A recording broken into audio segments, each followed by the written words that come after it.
When hope is gone, undo this lock and send me forth on a moonlit walk. Release restraint level 0.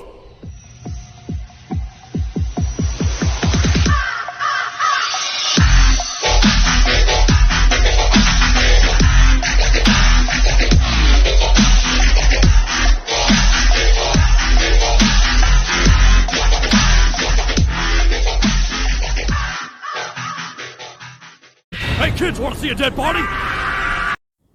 Hi guys, this is the Void of the Ravenclaw. Welcome back to another fanfiction story. If you like this type of content, smash the like button and subscribe for future updates that I do post on my community tab frequently. Now let's continue where I last left off in our story. As Calypso and the Queen of the Amazon are locked in a deadly battle to the death, both female warriors are staring each other down. Then suddenly they charge each other. One with a sword and one with a spear. As the two weapons begin to clash with each other, with the Amazon Queen using her speed to cut the gap between the spear's long range, so she's not constantly trying to parry or block the long range of the demonic-looking spear.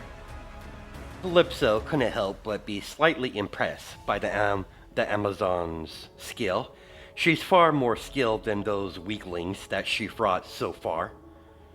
As their weapons begin to clash with each other over and over again, making sparks, Calypso kicked Hippolyta in the stomach as she slid backwards, as she dug her sword into the ground to stop her momentum, only for Calypso to yawn like she's bored. Is that all you have? This is going to be a very disappointing battle. You could have just end this and just submit like the good little Amazon you are.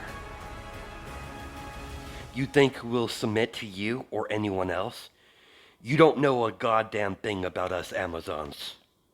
We serve the gods, and only the gods. Specifically, the Queen of the Gods, Lady Hera. I don't see why you're so loyal to these gods, these offspring of the Titans.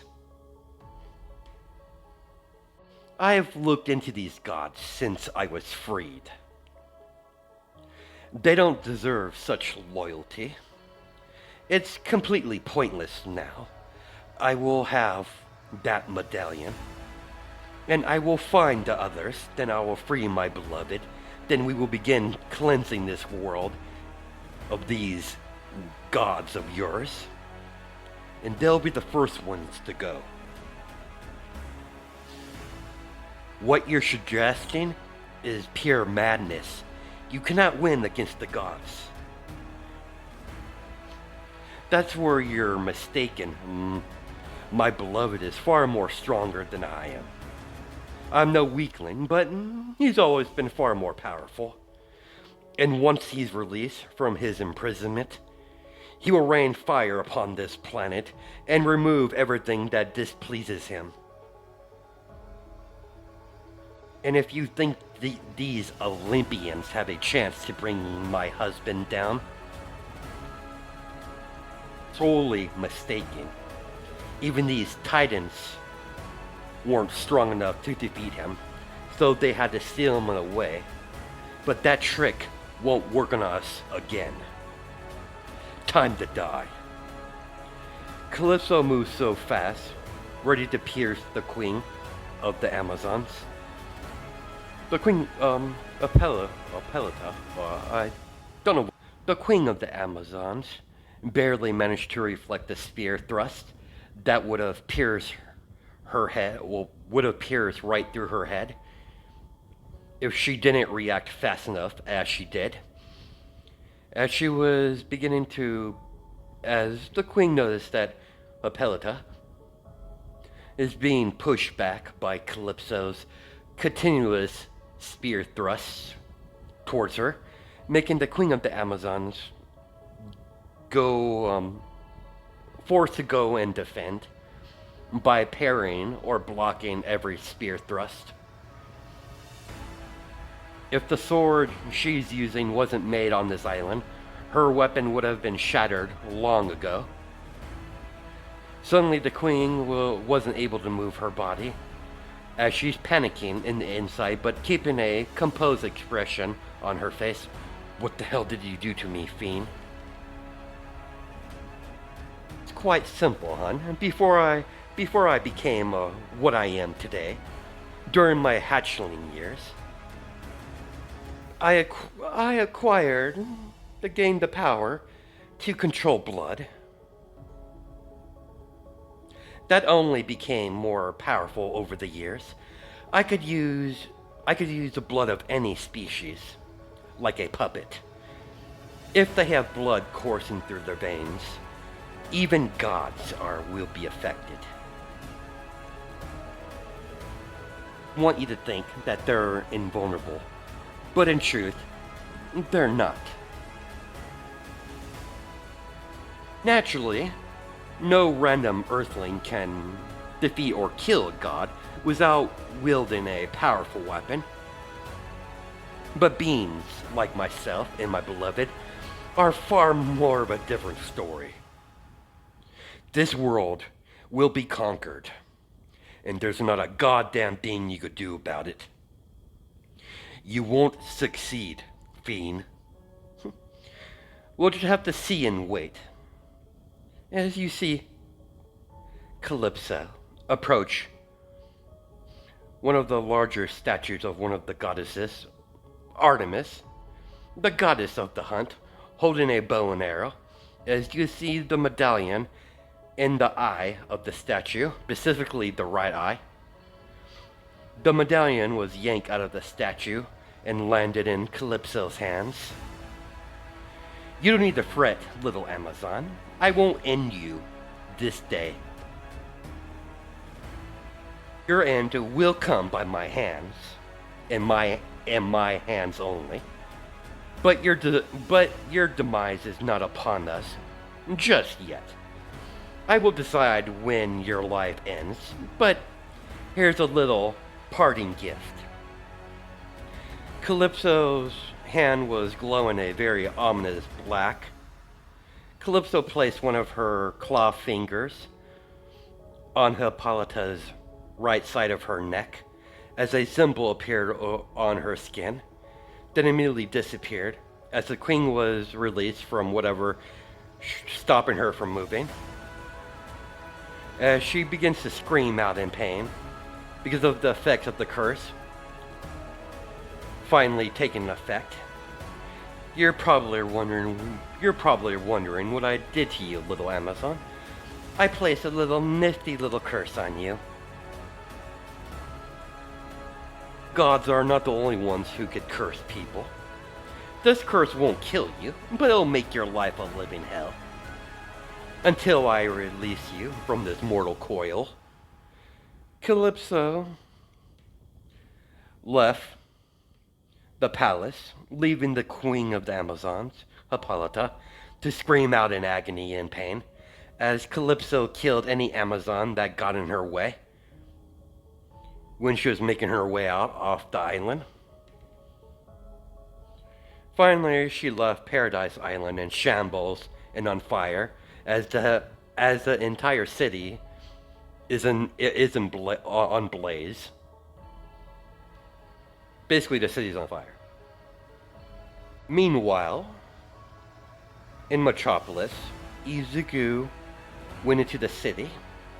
He wanted to visit the city for a little bit before he leaves.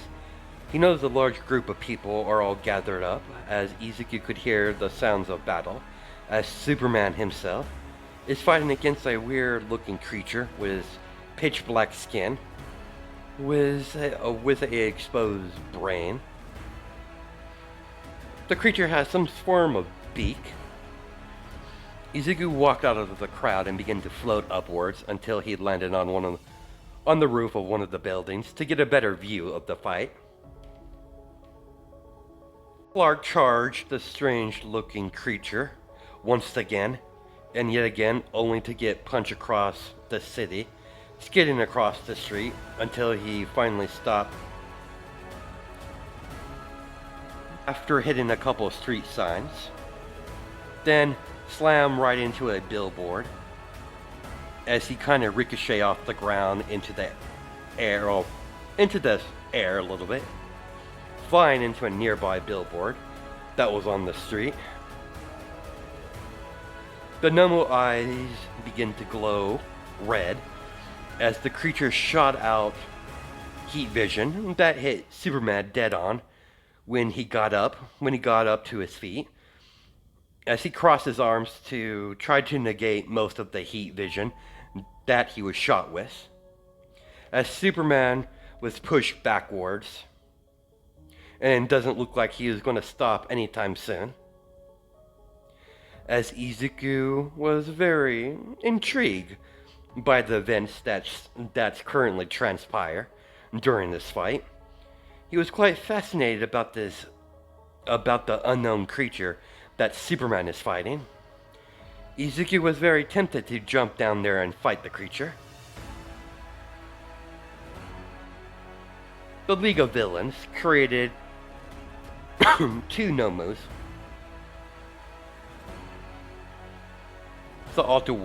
as the ultimate weapon to fight All Might and Superman.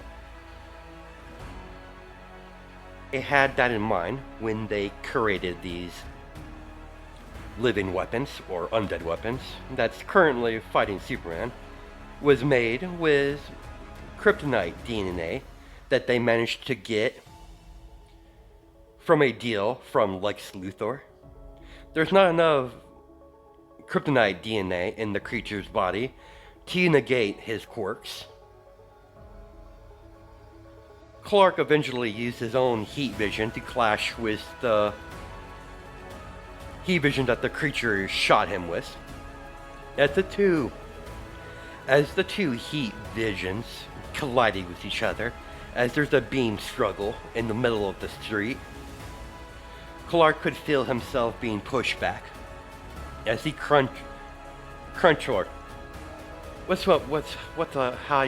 how do you pronounce this? Give me a second, guys. Clark tightened his fist and screamed out, increasing his heat vision size and power, eventually overtaking the heat vision from the Nomu. To Clark's shock, his heat vision did hit the mark, but the creature is immediately regenerating itself.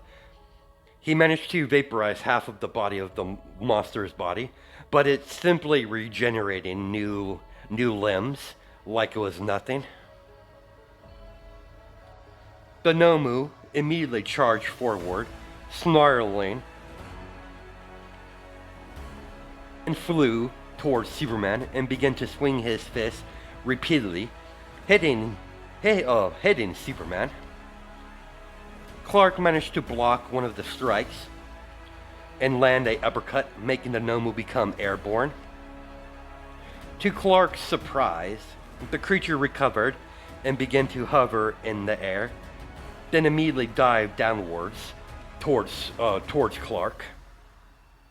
Clark simply met the monster with his fists of his own, as there was a sonic boom, then a huge shock wave, as the cars on the side of the road go flying, as the windows of the nearby buildings all shatter, as glass falls upon the sidewalks on both sides of the street. Clark managed to grab hold of the monster, and threw him down to the ground, making a small crater as he begins to repeatedly hit the creature in the face, only for the Nomu to hit Superman,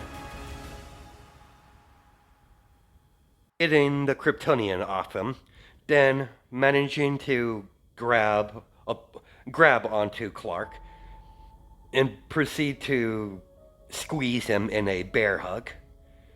As he's beginning to squeeze the Kryptonian, Superman screams out in pain as he has a bear hug while facing him, basically.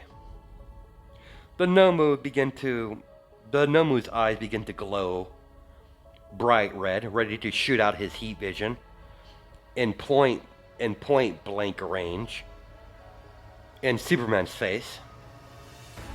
Izuku was just getting bored, just watching, so in a moment of weakness, he acted. He managed to strike the Nomu in the face. As it let go of Superman, as the Nomu went flying into several buildings. Clark looked at the person who just saved his ass, and to say he was surprised would be clearly a understatement. Clark's eyes widened slightly, seeing who came to his rescue. Let's not do this whole why you're here and why you're helping me and all that. Just accept it. Let's accept that we're not currently enemies. You're gonna need a little bit of help taking down this lab experiment. What do you mean? Whatever this thing is just a walking corpse. I feel no life energy coming from it. We need this... We need to end this creature's life. It's not going to stop. It needs to be put down. It's not even human anymore, if it was human to begin with. I was afraid of that. Something about this doesn't feel right. Ending someone's life never does. Man of Steel. Well, at least that's what I've been told. If you live as long as I have, you start to feel numb to such things. In truth, Izuku never felt anything to begin with. When he's ending someone's life, but he's not going to tell that to Superman.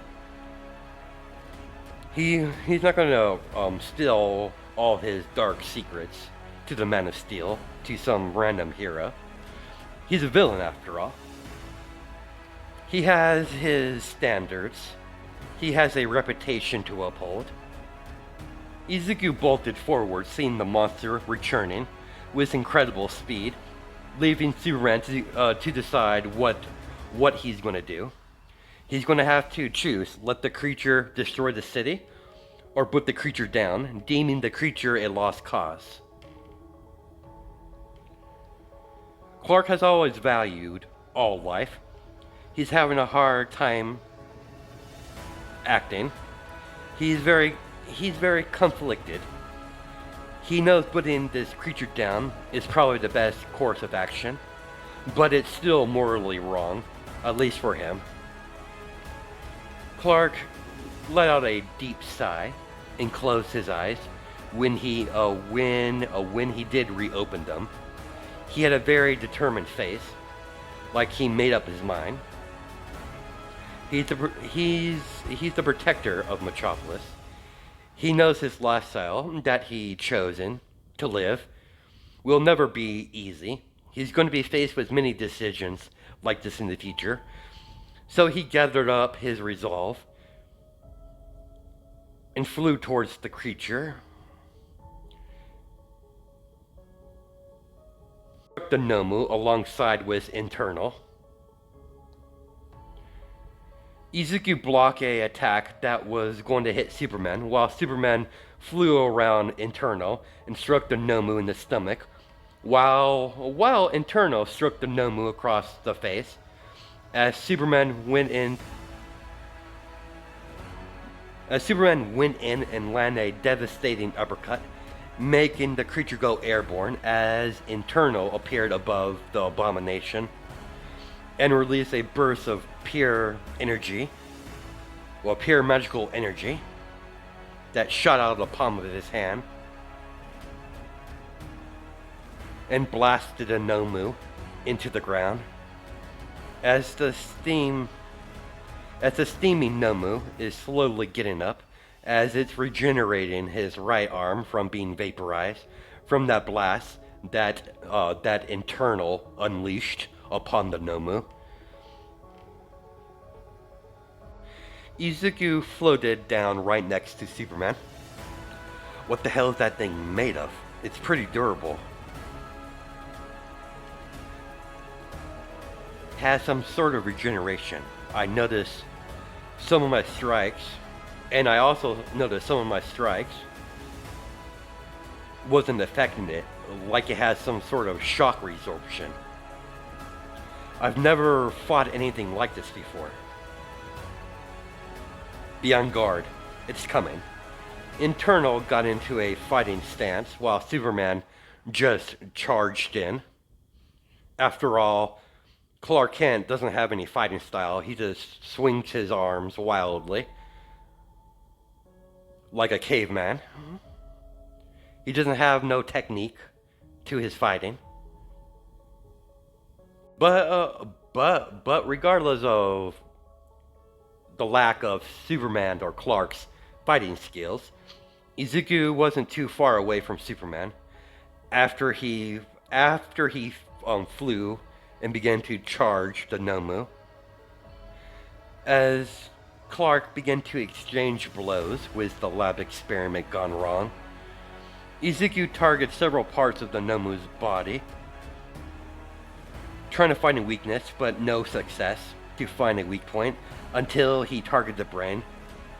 To Izuku's surprise, the creature simply blocked the attack.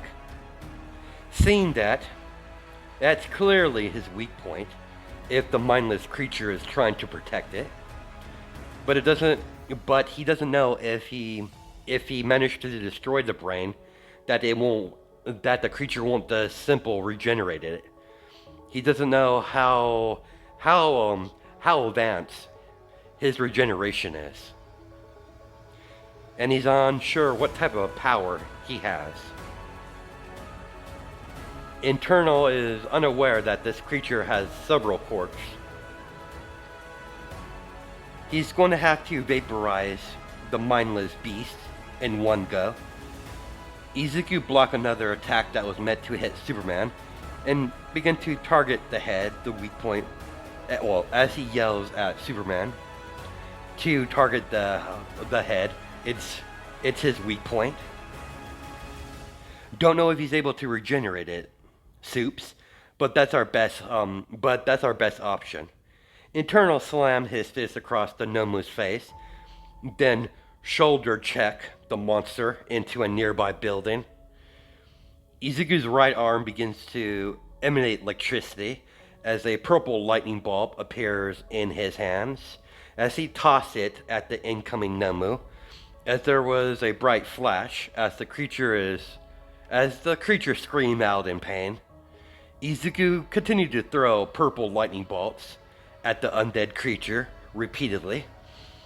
Izuku rushed in and uppercut the Nomu, then grabbed the creature by the face and flew up into the sky as he tossed the creature towards Superman as he struck the creature across the face. As the Nomu proceeds to get hit around in the sky like a ping ball all across the sky until Superman tackled the Nomu in mid-flight and flew up towards the sun and threw the Nomu into the burning sun. When Superman landed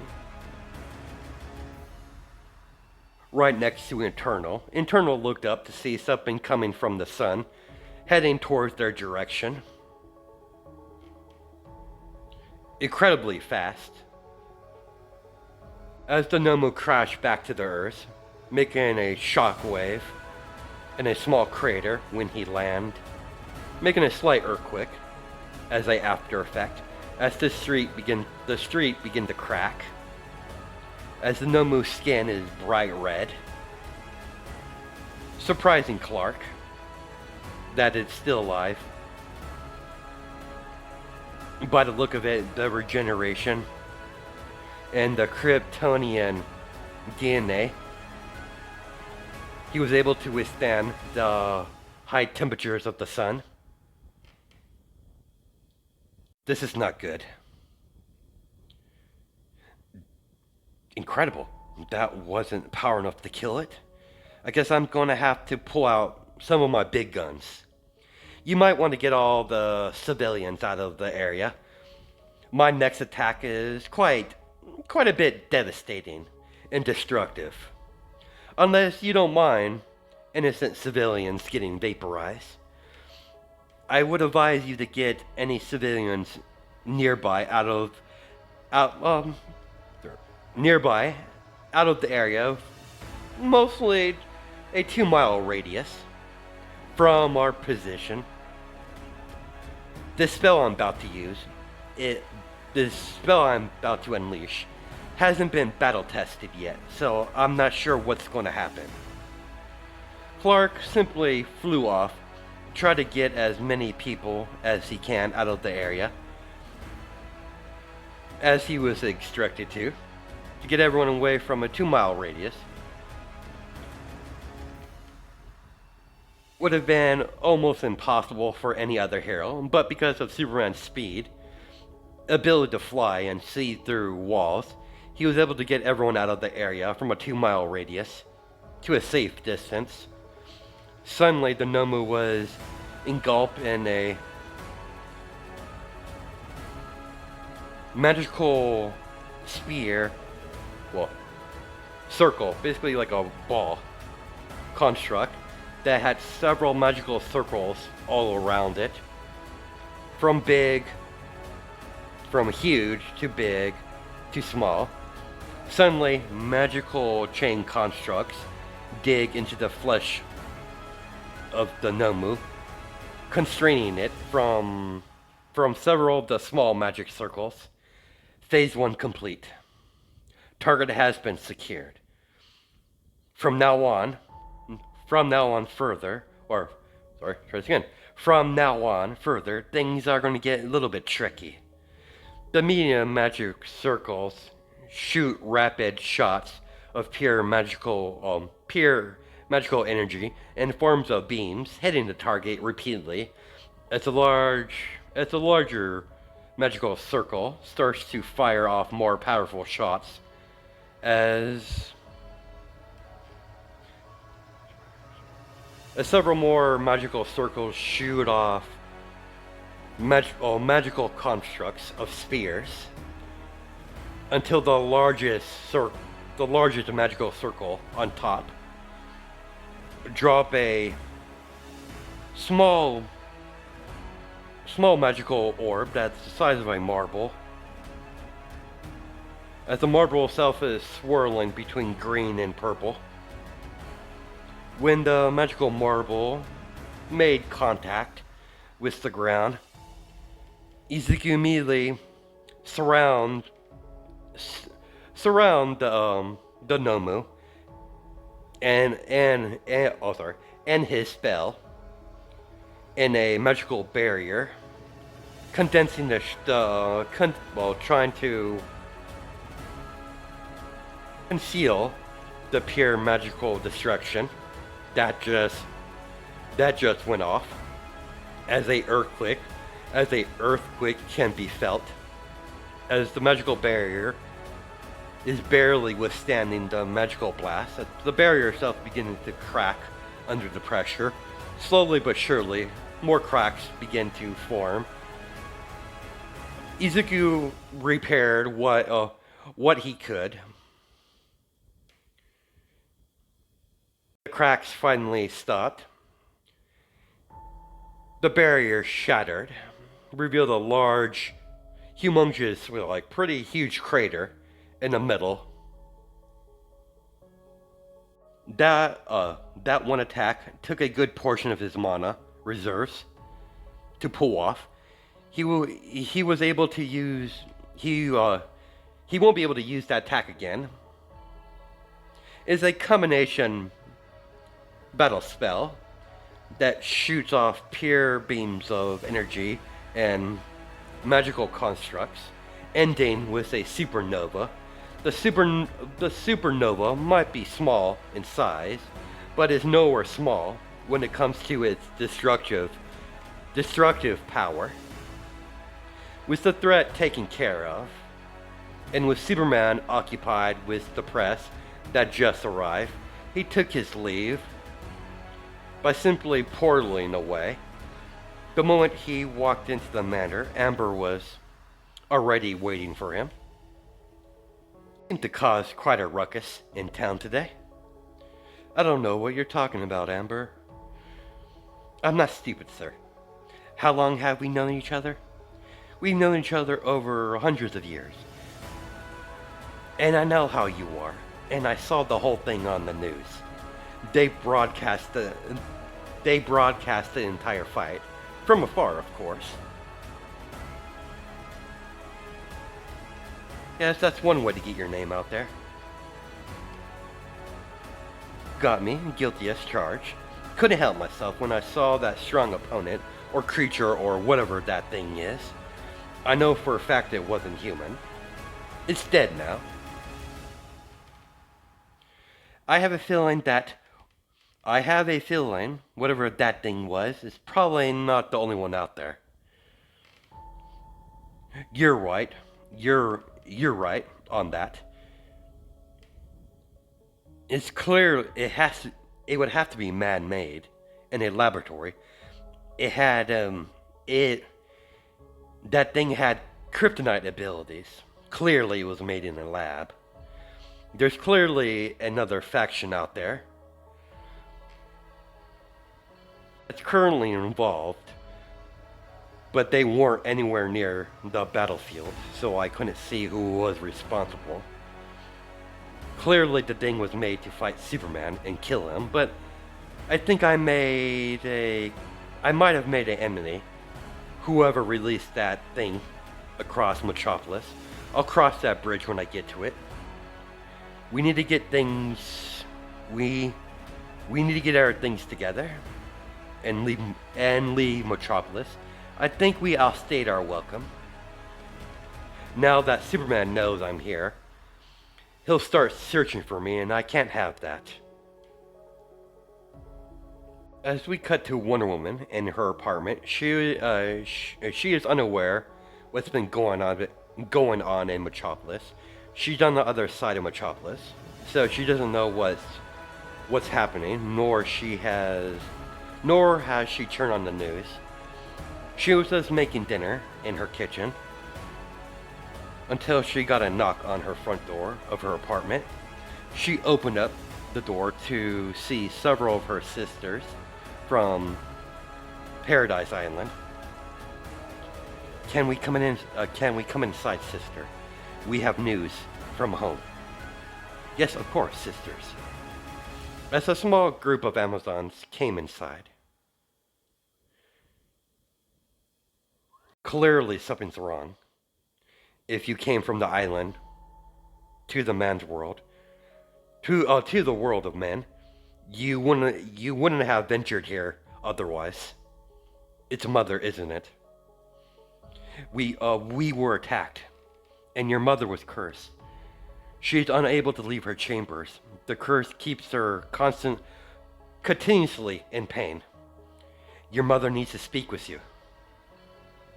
I'm coming right away. As Diana left with her fellow Amazon sisters back to Paradise Island to see her mother, when she got to the island, she sees the island in utter chaos and disarray. When she entered her mother's chamber, Hippolyta gave her daughter a weak smile, as Diana was by her mother's side instantly. I heard what happened, Mother. If there's anything you need, just name it, and I'll take care of it. Whoever did this will pay. I'm glad you made it, my daughter. You don't have to worry about me. You don't have to worry about me, child. This curse is extremely painful, but it won't kill me. I have already one of your sisters looking at it to see if we could break it. To break the curse. But that's not why I wanted That's not why I summoned you here today. The medallion that was under my protection, that Lady Hera left me in my charge, was stolen according to what I was told by the one who's responsible for this. She has 2 medallions now. There's 3 more. You need to find them and stop her. You need to find and ask for some assistance from the Immortal Champion. The champion of Lady Hera. I will, Mother. I will find Internal. Internal? I'm confused, my child. That's what he goes by now. In the man's world. Internal and the Immortal Champion are one and the same. And he's also Lady Hera, and he's also a demigod. I don't know all the details, but he is Lady Hera's son. By your facial expressions, you don't look one bit surprised. I was very aware of his existence. Never met the boy myself, but Lady Hera often talks about him during her visits to me. If that woman gets all the medallions and frees that monster, the very world will be in danger. Man's world and our paradise here. They won't stop to hesitate to wipe out anyone that gets in their way. Men, women, child. It doesn't matter to them. The woman's name is Calypso. She is indeed very dangerous. And I have a feeling her husband's even more dangerous. You must find him and get him to agree to team up with you. To team up with you, we'll need his help. If anyone is powerful enough to stop that woman, it would be him. Diana spent the whole night with her mother, making sure she's comfortable as possible. The next day, she helped her sisters repair, then eventually went back to the world of men to find Internal and try to convince him to help her. She has every intention to do what her mother suggested and go find this Internal. When Diana finally found out Clark fought with Internal instead of against, it was already too late. He was already long gone when she got back to Metropolis. By now, Izuku is at his manor outside the city limits of Gotham City. He's already wasted enough time. He needs to get back what he originally was going to do and approach Alice Falcone. Either agree with some sort of deal or outright kill her and take her territory. He just needs territory. He doesn't care whose territory he'll take. And considering she's currently at war with Two-Face, it's a blessing in disguise. Izuku's been getting reports ever since he left Gotham. While he's in Metropolis, Falcone is in a bit of trouble with Two-Face. Clearly, Two-Face is winning their little war. So naturally, Izuku is going to graciously offer his assistance, exchange for either some of her territory or all of Two-Face's territory. She'll either accept or he'll wipe them both out and take both of their territories if she refuses the deal. If she has any brains, She'll take the deal, but judging by the rumors he's heard about her, he highly thinks that she'll decline the offer. Izuku sent out an invitation to Alice Falcone at a mutual location for a little meetup. Izuku is waiting in the mutual location. Amber is by his side. Do you think she'll show up? Who knows? There's a small possibility that she'll discard my message. We'll give her a few more hours. The door opened up to reveal a blonde woman with blue eyes, wearing her top as well, basically what you see in the picture, a suit with dress pants. Right behind her is two of her bodyguards, as she sat down on a table right across from Internal. So you're the leader of Cerberus. Wasn't expecting the leader to be so young, but I'm no fool to judge someone based off their looks alone or age. In your case, you wanted to speak to me.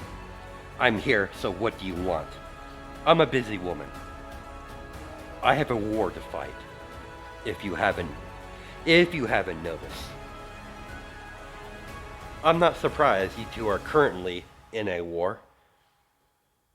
It's no secret that Two-Face and you are at each other's throats. And your point? My point is, Falcone, I could possibly offer you some assistance in this endeavor of yours. That caught her attention, but she's extremely suspicious. And what if I accept your generous offer? What do you get out of this? What do you want? Quite simple, my lady. I was originally going to ask for some of your territory, but I think I have a better solution. That will benefit us. That will benefit us both. As you're fully aware, Cerberus doesn't have a whole lot of territory, and you're currently at war with Two-Face. I will offer you my assistance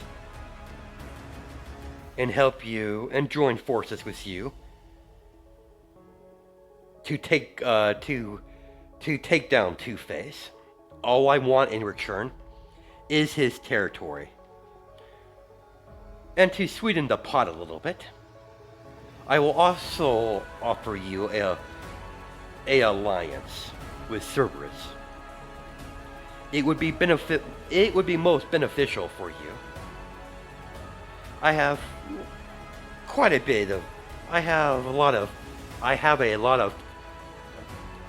lot of connections. And I'm just not saying connections just in the US alone. I've been around the world. People owe me a lot. Alice was quite surprised, as she was quiet for a few minutes, thinking it over. She's not after Two-Face's territory. She just wants to remove him. She's never liked Harvey Dent, and she clearly doesn't like the man now. She never liked Harvey Dent. She just liked the man before he had his accidents. And she sure as hell don't like Two-Face now. She is fully aware she doesn't have any idea where Cerberus set up shop. They just kind of appear out of nowhere and then disappear.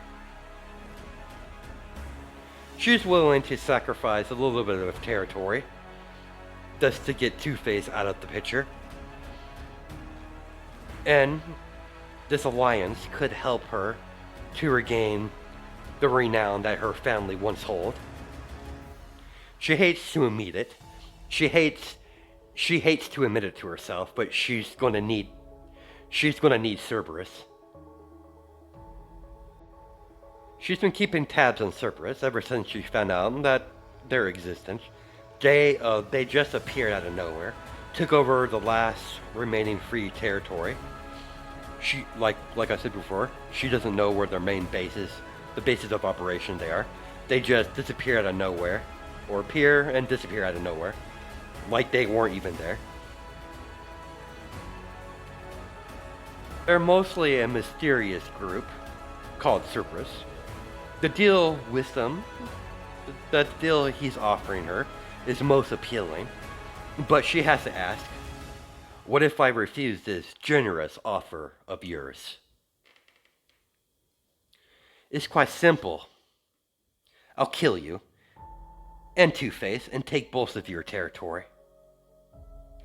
You gotta understand, it's necessary for my group survival as a leader of your own organization. I believe you would understand. You drive a hard bargain, kid, very well. If you keep the end of your bargain, Two-Face's territory is yours. I just want that bastard dead. The bastard is currently in hiding. I sent several of my men after him, and none of them came back. They're most likely dead. It looks like we're in accord. It seems so. Internal, was it? That's what I go by nowadays. Who knows? If we become more acquainted with each other, I might tell you my real name. Here's all my contact information. If you need to get a hold of me, just call this number. As he handed Alice the information on a card and got up from his seat as Amber followed right behind him. We'll be in touch. As he left the room. Do you think we could trust him, ma'am? For now, at least. We'll see how this alliance goes. I'll give it to the kid. The kid has a backbone to threaten me to my face. I like him. He has spunk. But just get our men ready, just in case.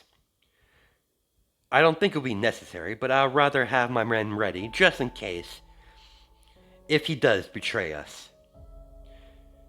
Cerberus is not our enemy, currently, but Two-Face is. Two-Face controls enough territory to keep the kid busy. And he doesn't seem to be the type to want to rule the entire city. He could be a very valuable ally in the future. Only time will tell, boys. Let's go. We're going home. Izuku was on his way back to his matter. Suddenly the car got hit by something hard and made the vehicle swerve into a brick wall. When the car lost control, Izuku kicked the door to the passenger seat of the vehicle and helped Amber out of the car by the hand. Now I know what hit us. How's the driver? Dead, sir. He died on impact. That's a shame. I like that driver. He took his job very seriously. Hey, big guy. Izuku walked towards the huge gray-skinned man. Amber looked at the damage to the car. She could clearly see the imprint of the gray-looking zombie that tackled the car. As you can see the imprint on the side of the car. Izuku stand in front of Brundy, staring at him without no fear. You son of attacked my car and killed my driver. You're gonna have to pay for that, either by money or blood. Either way, I'm going to get reimbursed. Grundy not scared, little man. Grundy was paid to get rid of you. Grundy is going to make you disappear. So you were hired to take me out. And I have a feeling I know who sent you. I didn't think he would act this fast. The meeting with the Falcone wasn't really secret, so I should have expected it. Izuku stared back upon Grundy, staring upwards, as Grundy is Grundy is currently towering over Izuku. Izuku shot out magic fire out of his mouth without any warning. Grundy was engulfed in green fire. Izuku saw the humongous gray fist moving out of the flame, so he naturally hopped backwards a few steps as the humongous fist hit the ground. Izuku could see a steaming Grundy with steam coming off his body, like the fire did not even affect him. Grundy thinks your fire weak. You're gonna have to do a lot harder than that to kill Grundy. Grundy's gonna squash you like a peanut. You're gonna have to catch me, Grundy, to do that. Come and get it, big guy. Izuku used his superior speed to make after images of himself around Grundy. Naturally, Grundy was confused and started to attack wildly after the after images, only to get struck across the face by the real Izuku. Grundy was flown into a nearby shop by going through the glass window of the bakery. When Grundy reappeared, you could see the flour all over him on his black suit that has no long sleeves. It looks like a vest. Basically what you see in the picture, basically. Grundy, seeing his target, immediately charged forward, full steam ahead. Izuku simply maneuvered around Grundy as the brute continued his charge right into a building, going right through the wall. This Grundy is, he's not too smart. Sir, this Grundy you're fighting, he's a undead. I can't find his heart. I can't sense his heartbeat. He's not a vampire, is he? No, he's something different. He's like a walking zombie. It looks like we need another car. I'll handle that while you handle that. As Amber pointed at a charging Grundy, as she pulled a cell phone out of her suit and began to make phone calls to get a new vehicle down here. I'll make short work of this. As magic began to swirl around his arm, eventually moving towards his hand, forming a magical sword construct made out of pure magical energy. Izuku saw some of the neighborhood kids playing on the sidewalk while he's walking towards the charging Grundy. Hey kids, as he tossed them a money clip filled with $20, filled with many, about $200. Why don't you go and play at the arcade down the street? You're for real, mister? Thanks. As the group of kids ran off to go to the arcade and candy store with the large amount of money that they have. Internal might be a villain, but he won't allow kids to get involved in this sort of in this. Oh, he won't allow kids to get in, well, innocent kids to get involved. He doesn't like to see kids hurt. While watching the kids run off, Izuku ducked under Grundy's fist and swung his magical sword construct upwards, chopping Grundy's arm off. Grundy is unrealizing his right arm is gone. He's trying to swing his right arm only to look confused, seeing nothing but a stump there. Then Izuku immediately swung his magical sword construct and chopped off one of his legs, forcing Grundy on one knee, and proceeded to chop off his head and catch his head in midair as he proceeded to burn the rest of Grundy's body with his fire that shot out of his hands, or his hand. Sir, what are you going to do with a severed head? I'm going to return it, of course. As a new vehicle arrived, that Amber called, with a new driver as they both got in. As we cut to Two-Face's territory, Harvey Dent walked into his office after Grundy was a no-show to the meetup point, only to find a present on his desk. As he walked up to his desk and looked at the card that's on the present, as it says, from internal to Two-Face.